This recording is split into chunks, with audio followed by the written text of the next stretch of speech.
Here's a test. We've got a pool, big program, lots of kids going on. Now, there's a lot of bad things going on here that we're not going to talk about. All right? The question I have for you is, if we're lifeguarding from here, can you identify the child who is drowning? What are some signs of drowning right out of the textbook? Okay, in distress, what does that look like? Vertical. Okay, vertical position in the water. How many people have a vertical position in the water? All of them. What else?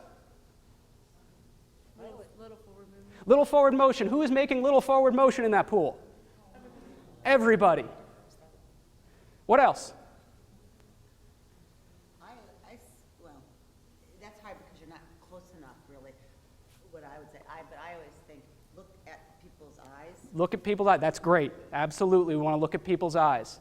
Because They're going to look, their facial expression, that's different. change, and that's what I Absolutely, and that takes some really close focus, right? Anyone found the child yet? By the laps? Where? I don't have a pointer, but I'll point it out to you. This is Jimmy, right here. What he did is he walked from here. He's a non-swimmer. There's a bench on this side. I said there's a lot of problems here. Then tried to go around someone, fell off, and got into water that's too deep for him. But not that deep. He can hit the bottom and bob himself back up. But every time he does it, he swallows a little bit more water, and he gets more exhausted, and he can't figure out where he's going. He's actually getting a little bit deeper in the water and closer to that lifeguard stand without a lifeguard in it. I've told you there's a lot of issues with this. However, the lifeguard at the bottom right now is counting the people. He's paying attention. There's no doubt about that. But what's he looking for? Well, if he's looking for someone on the bottom, there's a problem there. I don't have the picture included in this slide, but he can't see the bottom from his position. We absolutely want you looking for people on the bottom. That's the last ditch. If they're down there, we need to immediately react. But when we're not, now the two folks that just went up to him are two parents who are actually chaperoning these kids. They ask him to keep an eye on him. They say, I don't think Jimmy should be out that far. The lifeguard looks out, sees him kind of bob up and down, and says, I think he's doing all right. Now he's starting to get a little bit slower as he's bobbing. He still can't get anywhere. You see the gentleman pointing at him and now looking at some other kids and talking with the lifeguard, and I don't think Jimmy should be out that far. You can see him point to him right there.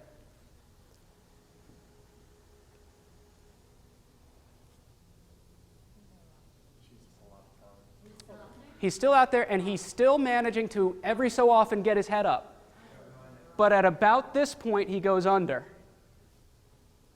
You see the woman pointing right to him, and the lifeguard still doesn't believe it. Still doesn't believe it. Now he's underwater, and people are going past him. Isn't the parent going in?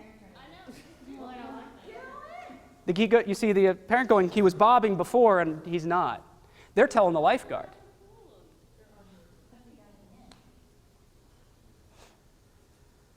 The lifeguard's watching him now and is now realizing, okay, he's been down there a little bit. He's not coming up. Watch this, I call it in-service-like rescue.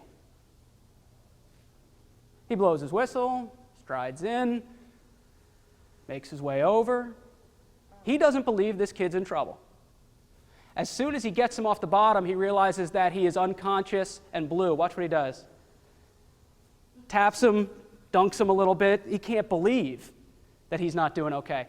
How long, well, let me tell you what happens first. They pull him out, and it's difficult to see from here, so it actually stops. They're clearing the pool. They pull him out, open up his airway, and before they can give him a rescue breath, he vomits.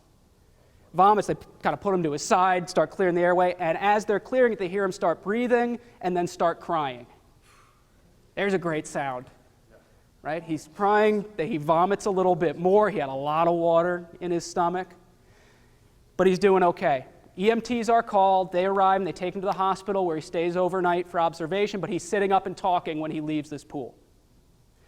So we had a positive outcome to this. But how close was it? How long was he underwater after he last came to the surface? Did anyone tell? About 40 to 45 seconds.